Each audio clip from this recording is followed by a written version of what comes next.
Hello, hello. It's Editing Kyla popping in to wish you a happy day after Labor Day. Before we get into the episode, I just wanted to urge everybody to see if you can find a climate strike in your neighborhood sometime on September 15th to 17th. In Vancouver, I believe the climate strike is happening on Friday the 15th. But if you're not one of my neighbors, then you should check out the climate strikes happening near you. On we go.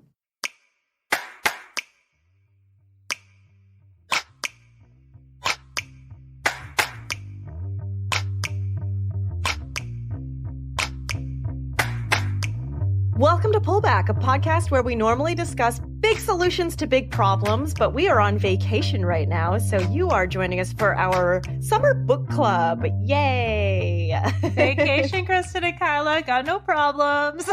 Yeah. My name is Kyla. I'm here with my co-host, Kristen. We're on vacation. We're having a great time. Kristen, how are you? This is an audio medium. I just made a face. She shrugged, and I was like, great, yeah, same.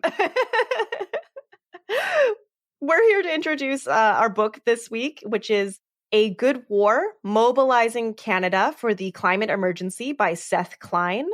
We did it for the Second World War. We can do it again is the tagline. And Kristen, you spoke with the author for this book, and I got to kind of listen in as the editor for this episode and eavesdrop on the discussion that you guys had. And it was really interesting. I actually really liked this interview that you had with him. So thanks for doing it. Yeah, I mean, I guess I can drop some news here. Like, I've been working on an audio series that will hopefully be coming out sometime next year. We're looking at climate change and inequality. And since we're doing a book club, I interviewed Seth Klein for part of that project, but we figured, why not drop like a little preview here with the interview that I did with Seth Klein. I think it's a really interesting book. He talks about it in the interview, but essentially the idea is we've been trying to find these historical comparisons that can give us a good framework for how to take action on climate change. And one potential way to do that is to think about how society came together as part of the war effort.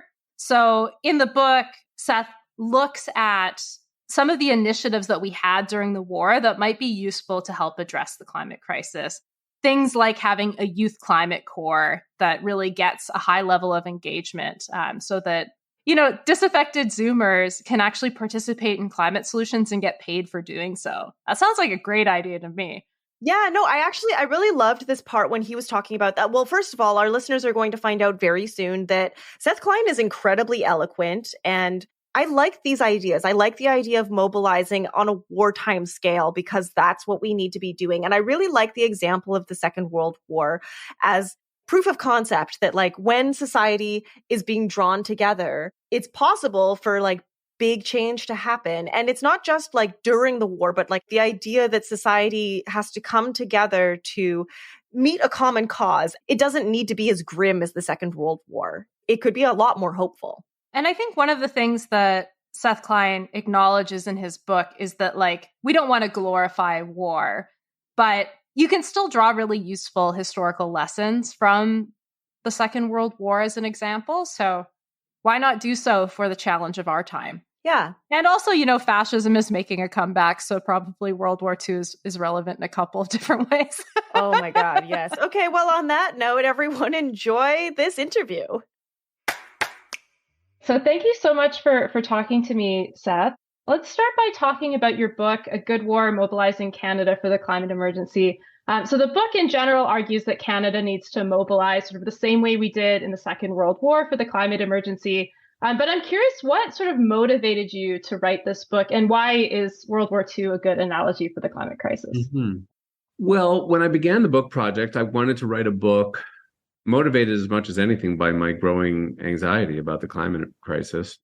And I wanted to write a book that would tackle what do we do about this increasingly harrowing gap between what the climate scientists are saying we need to do and what our politics seems prepared to entertain. And I had some ideas about that. And I knew all along that the interconnection with inequality figured within it.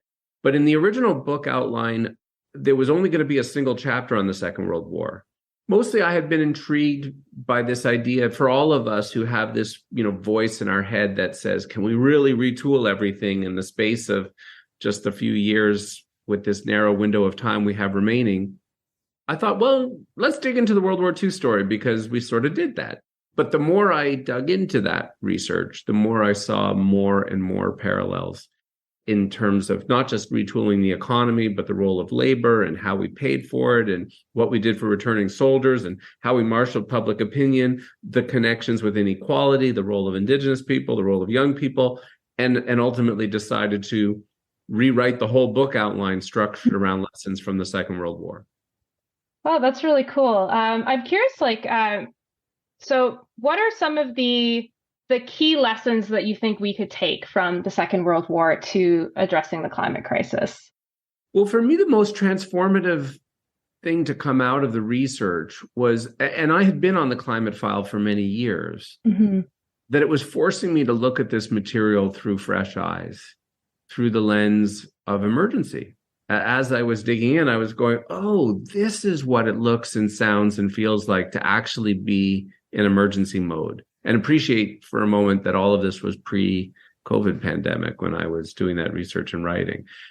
And I started to slowly see certain themes emerge, like that we now employ it as a framework for emergency in the Climate Emergency Unit, which is you spend what it takes to win. Because in the war, there was no concern about what it would cost. They just spent. Secondly, you create new economic institutions to actually get the job done. When I look at what's not working in our current approach to climate, I feel like a huge amount of it is that we're stuck in this mode of trying to incentivize our way to victory. Carbon pricing, tax incentives, consumer rebates, all of which will have some impact, but not at speed and scale. Whereas in the war, we created all of these new institutions to get the job done. In particular, all these new public or crown enterprises, 28 of them were created during the Second World War. Because if you're not creating those new institutions, the best you can do is try to incentivize somebody else to step up and do what needs doing instead of just doing it yourself. A third key indicator is that you move from voluntary measures to mandatory measures as needed. A fourth is that you tell the truth about the severity of the crisis and what's needed to confront it. A fifth, related very much to your topic, is a commitment to leave no one behind. You understand that to truly mobilize a society requires social solidarity, and inequality is toxic to social solidarity. It undermines that call to mobilize together.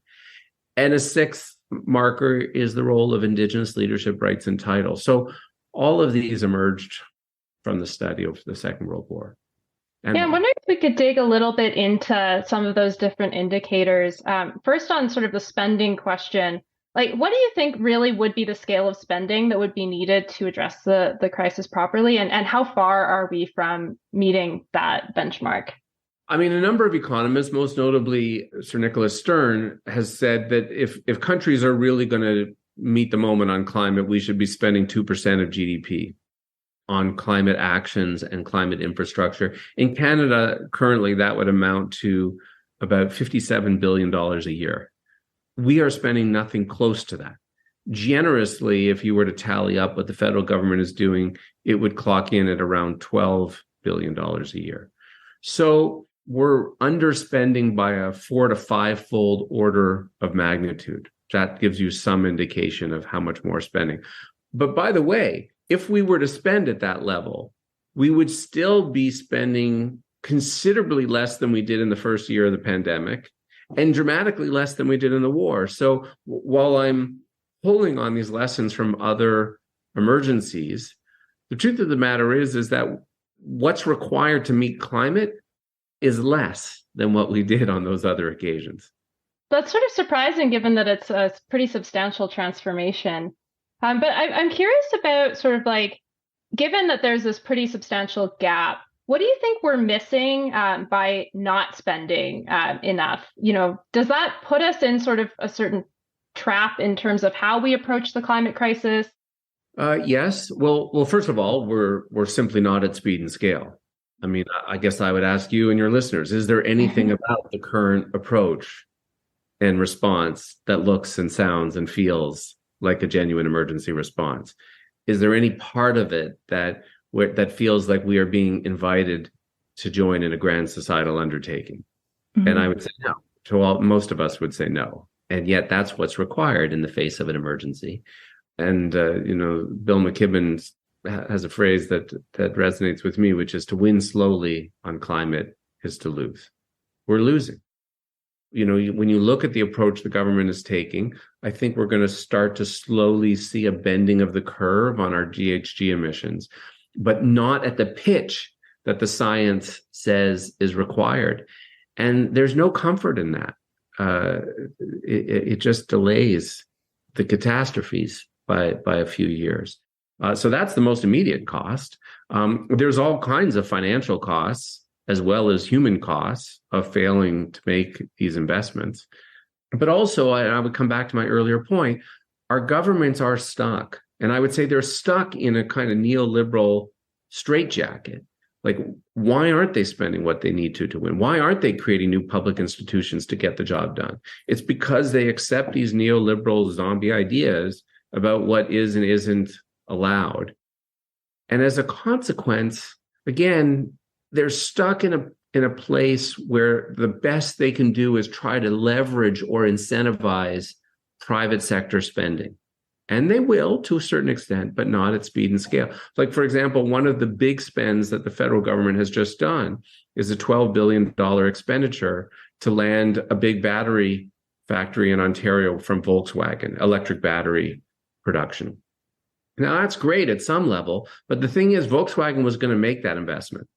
We just spent $13 billion outbidding the Americans instead of using our resources to actually create activity that wasn't otherwise going to happen. And that's what we should be doing. Yeah. And I mean, I think that sort of highlights as well how it's not just sort of like increasing the scale of spending, but also reimagining what's possible. And you make the case in the book that, there was a widening of possibilities in World War II. But I think the COVID pandemic is also a good example of that. So what are some things that like maybe that neoliberal straitjacket doesn't allow us to imagine, but that could be really good solutions for the climate crisis? What kind of new institutions do we need? Things like that. Well, I mentioned earlier that during the war, Canada created 28 crown corporations to expedite the mass production and deployment of the equipment that was needed. I think we need that again. I think we need to be conducting, like we did in the war, an inventory of how many electric heat pumps and solar arrays and wind turbines and electric buses, et cetera, we're going to need to decarbonize our society. And then we would imagine a new generation of public enterprises, federal, provincial, municipal, indigenous, that would mass produce and deploy that technology at scale. I think there's other public institutions, though, that we could also imagine. There's two in particular that relate very much to inequality that I propose in the book and that we campaign on in the Climate Emergency Unit. One is for a new federal transfer to the provinces, a just transition transfer, to help pay for all of this climate infrastructure that we need. The other is an idea for what I call the Youth Climate Corps. Can you tell me a little bit about how the Climate Emergency Unit got started and what it is aiming to achieve? Well, the unit derives from the book. The book came out 2.5 years ago. I've given about 250 talks across the country with the book, almost all virtually. But I've also met with political leaders across the country, federal and provincial and municipal. The message has been well received. Those have been fun conversations, but the truth of the matter is nothing will come of them if they aren't backed up by a drumbeat, a campaign to build pressure behind these genuine emergency ideas. And so I realized I needed an institutional home again to campaign on these ideas and to bring coalitions together around these ideas. And so David Suzuki and Tara Cullis gave me a home in their institute, the David Suzuki Institute, and we launched this idea of the Climate Emergency Unit. It is by design a 5-year project. It's not a new permanent thing. The model seeks to communicate the message, which is that it's an emergency, and we have to meet it now in the first half of this decade. And so that it's just structured to live in the first half of this decade. And the model is twofold, really. One is we need, all these groups pulling in a similar direction. And so it seeks to create coalition tables behind emergency ideas, federally, provincially, sectorally. And the second piece of it is that we're not going to win if the call is only emanating from the traditional environmental movement. We need to try to bring this climate emergency framework to health leaders, faith leaders, labor leaders, and arts and culture leaders. And so that's what we've been doing. Okay, so it's sort of also about engaging a broader swath of society than is typically covered under environmental movements. What are some of the sort of initiatives under that you've been working on so far? Well, so we're closing in on 2.5 years of the project. We initiated what's now the BC Climate Emergency Campaign here in British Columbia. So there's about 30 organizations who sit around that virtual table and are all collaborating on an emergency agenda, pressing the provincial government. We were part of creating a similar thing in Ontario with the Ontario Climate Emergency Campaign. We're part of creating a new just transition coalition in Newfoundland and Labrador. We were part of creating a climate emergency alliance within the arts and culture sector. We partnered with the Canadian Association of Physicians for the Environment and convinced them to go take lead on a national campaign to ban fossil fuel advertising. And then we have these two campaigns that we house that I mentioned earlier for the Just Transition Transfer and the Youth Climate Corps. Yeah, I'm curious about, let's maybe start with the Just Transition Transfer. I'm curious about sort of like why a federal to provincial transfer and what do you see it accomplishing? Yeah, well, apologies in advance. It's kind of a wonky idea, one to put on a bumper sticker. The idea for it actually emerged from an interview I did for the book as part of the research with Gil McGowan, who's the president of the Alberta Federation of Labor. Now, Gil's an interesting fella. As far as labor leaders goes, he gets climate much better than most. But he was also asking in our interview that the rest of the country needs to appreciate that provinces like his and Saskatchewan and Newfoundland have more heavy lifting to do. The task of converting their economies is more challenging given how reliant those provinces are on the export of fossil fuels, the extraction and export. And, he was wondering whether or not we should tweak reform the equalization formula to recognize that. And instead, I was saying to him, the equalization, it's in the Constitution. It's very messy. It mostly works like it's supposed to. What if instead we imagined a new federal transfer purpose-built for this task? It would be big, an audacious amount of money, $25 billion a year. But secondly, it would be a little different from your typical federal transfers in that, first of all, instead of divvying the money up by population, we would divvy the money up by GHG emissions. So Alberta, for example, is responsible for almost 40%, 38% of Canada's greenhouse gas emissions, almost 4 times more than their share of the population. We would freeze that in time and we would say for the next 10 years, they'll get 38% of the money. But the second catch is that we wouldn't send the money to the provincial government. They're not to be trusted on this.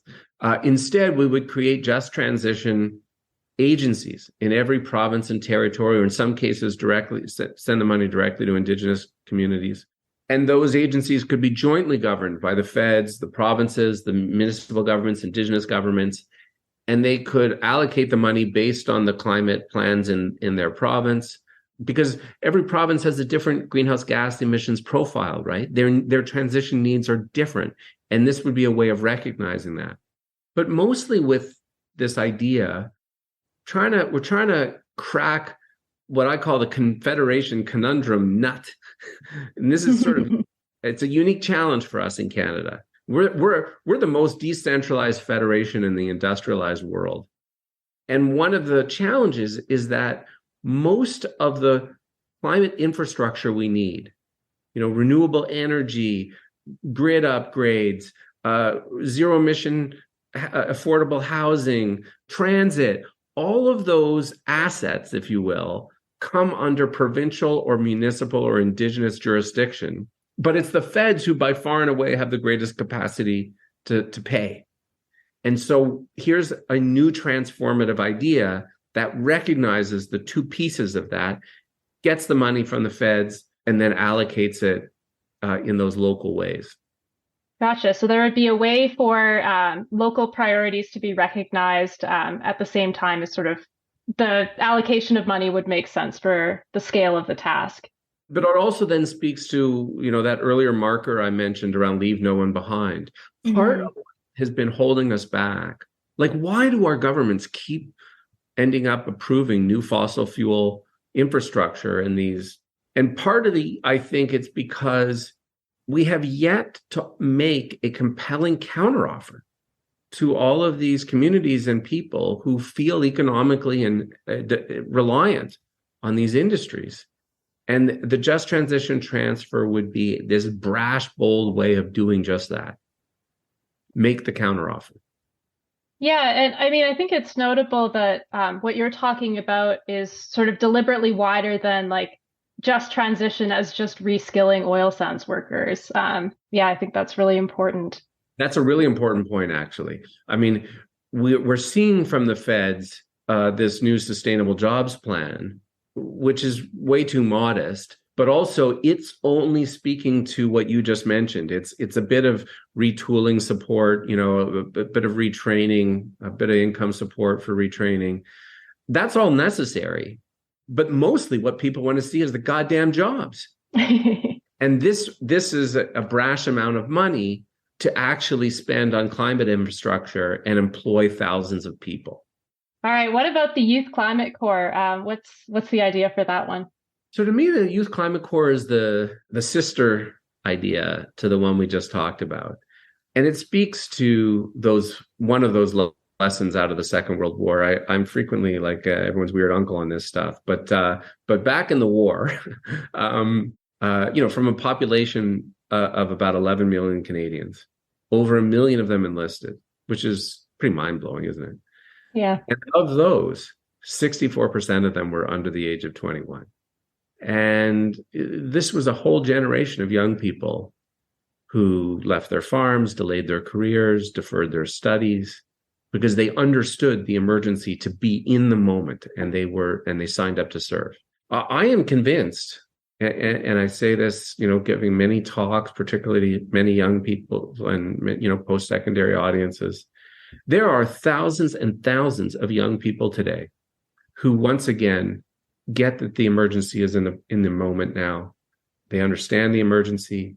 They are ready to serve and step up to our collective defense. And we have yet to issue them an invitation to do so. Instead we say, stand by. We'll let you know when we got something. So different from the World War II public response. So the YCC would be a way to say to all of those young people, if you get the emergency, you want to spend 2 years getting trained up, meeting this moment, getting, learning the skills you need, helping with emergency response, helping with climate infrastructure, then we have a place for you. No one will be turned away. And that's different from, there's all kinds of federal and provincial funding for student summer jobs and this, that, and the other thing, and different training programs. They all tend to be small. They all tend to be short term. I'm imagining 2 years here. And you generally have to apply, and they're oversubscribed. The only national youth employment and training program we have that is genuinely barrier-free right now is the military. And if you're particularly a young person from a marginalized community, that may be the only offer around. And I think we can do better. So what are some of the jobs or projects that people could work on if they joined the Youth Climate Corps? Well, I was hinting at them. I mean, I think there's a few different categories. First of all, there's getting skilled up in in the climate infrastructure that we need. So it could be in building retrofits and renewable energy, building new transportation systems, et cetera. So in that sense, the 2 years could be a bit of a Red Seal apprenticeship program for a lot of those things that in turn, the just transition transfer could then provide steady employment for many years to come. So that's why I see these things as twinned up. Another category is just around emergency response in the face of wildfires and floods and so on. Right now, it's often the military that gets tapped for that. And from what we've heard from some military leaders, they don't want the job. It could also be helping to build community resilience in the face of these events that are going to keep coming. Imagine in a heat dome, if there was a whole brigade of young people who actually went door to door to make sure that people were okay. How many people might have been saved if we'd had that in the heat dome that hit this province 2 years ago. And then it can also be low carbon care work, working with young people and seniors and children. So it could take any of those forms. Yeah, I'm curious about how do you see this as also playing a role in terms of, youth today are experiencing a lot of like climate grief and anxiety. Do you think this could help with that? Absolutely, I do. And I've written about that. The survey data on exactly what you said is very compelling. And I think it's that dissonance of hearing the news, understanding the emergency, and then seeing this frankly pitiful response to date that your own leaders and the adults in your life, this incongruence causes mental angst. And so here would be a way to say, if you get it, we're ready for you. And we invite you to help us meet this. There too, there's an interesting comparison with World War II. When the Blitz was on, the bombing of London, the psychologists of the day thought that would cause great mental anguish.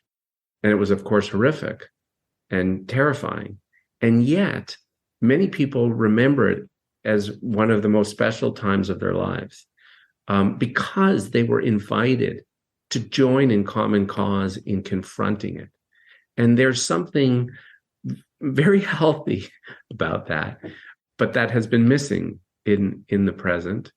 And I also think, sometimes the way I talk about the Youth Climate Corps, particularly when I'm talking with young people, is, because they know this to be true, the climate crisis is coming for them. It's going to enlist them one way or another at a time of their choosing or not. It's going to press them it's going to test who they are. And you can either get enlisted, at a time not of your choosing, not on your terms, in a kind of reactive mode, or you can try to preemptively confront it. And that's what the YCC invitation is. Yeah, I'm wondering about I know you had written it in the context of World War II, but have you been thinking at all about sort of like the war in Ukraine? And like, it seems to me at least that there's sort of a latent demand in the Canadian public to be responsive to crises like this. All of these crises serve as yet a reminder of how quickly we can move when we set our minds to it. When I wrote the book, it was before all of these things, and I thought I was trying to excavate this 80-year-old story as a reminder. Then we had COVID, and then again, as you say, with the war in Ukraine, all of these things, like quickly imposing sanctions, freezing the assets of the oligarchs, marshaling all of these resources, all of these things that a few weeks earlier we were told can't be done, suddenly are possible. So all of these things liberate our imagination. All emergencies invite us to decide what kind of people we want to be, individually and collectively. And it's just that on climate, we're caught in the early months of World War II, historians called the phony war. We're caught in the phony war of this fight. And it's no fun residing in a phony war period where you're told something major is happening, but in your bones, you don't see it. But they won't last. These times don't last. Yeah, on that point, I'm curious about the conversations that you're having with labor leaders and other sort of non-traditional environmental groups. Are you noticing that there's a shift in mindset? And if so, what might be what are the things that people are connecting to the climate crisis that makes them feel that it's not a phony war? Well, first of all, I mean, as I said earlier, I've given many, many talks with the book, and it's been super well received in a very gratifying way. And in part, in part, it's been a revelation to appreciate how resonant this 80-year-old story remains for so many people and so many institutions.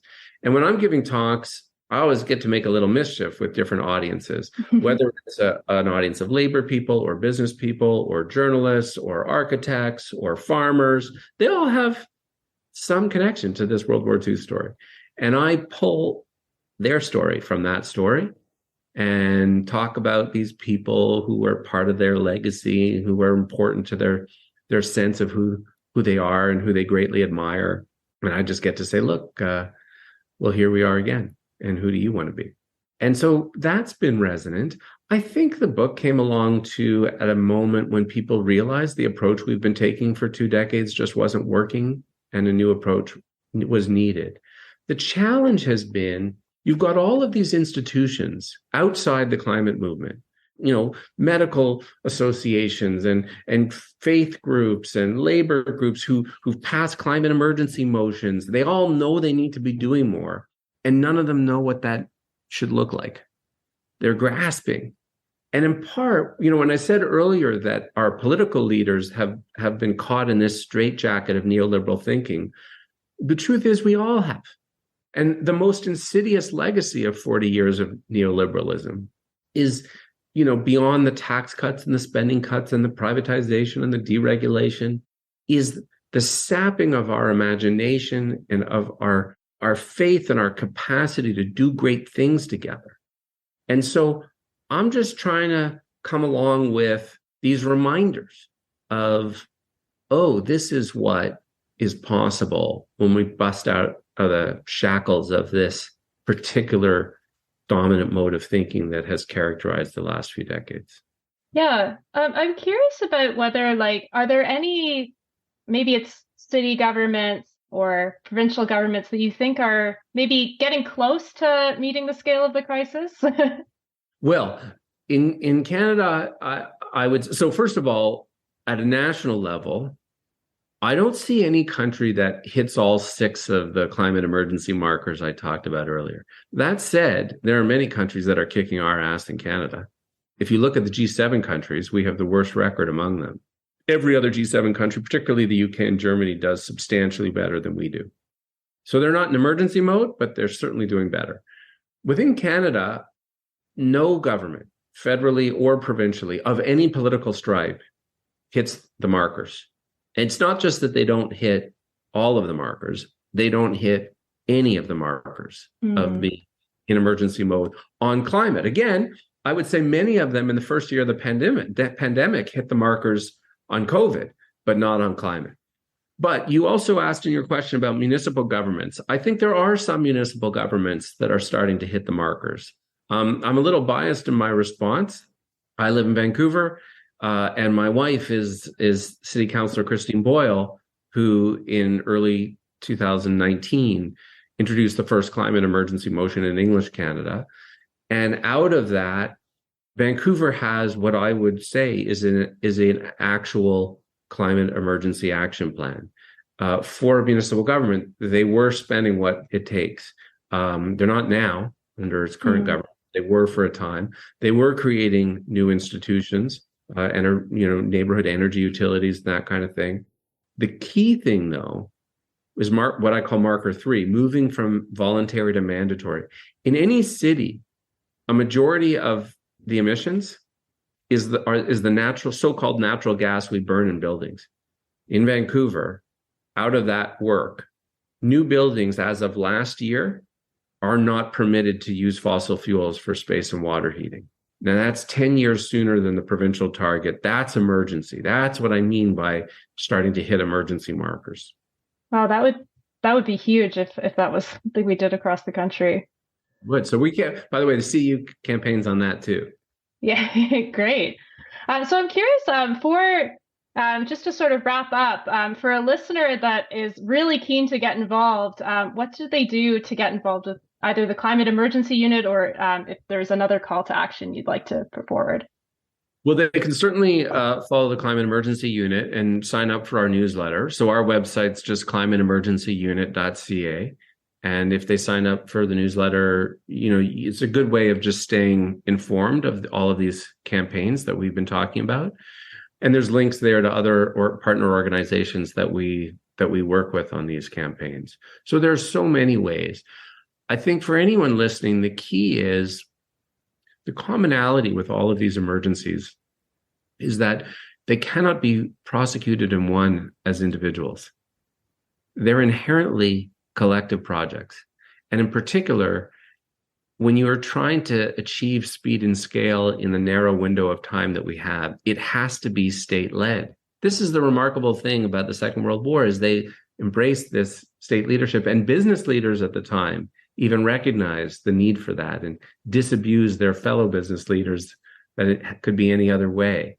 So it's an inherently political project. And that means, while it's important for all of us to do as individuals what we need to do and stop using fossil fuel vehicles and get the fossil fuels out of our houses and so on, if we're hoping that enough people will voluntarily do that, we're fried. We need people acting with others, pressing our political leaders into emergency mode and forcing them to be the people we need them to be. So if you're wondering what kind of action should I be taking, it has to be that kind, one way or another, it has to be that kind of political action. Thank you so much for your time today. I really appreciate it. And I think it was really good conversation. So thank you so much. Fab. I hope everyone enjoyed that. I certainly did. Kristen, thank you so much for organizing that. Our regular show is coming back. Kristen and I are going on vacation to Port Hardy on the island of Vancouver Island. And we're going to be doing some brainstorming there. So if you guys have any, requests, hit us up, but we're probably not going to take them. So. You know what? No, we love to hear suggestions. I feel like by the time this episode comes out, we'll at least be part of the way through recording the season. But having said that, sometimes we're looking for some inspo on the fly.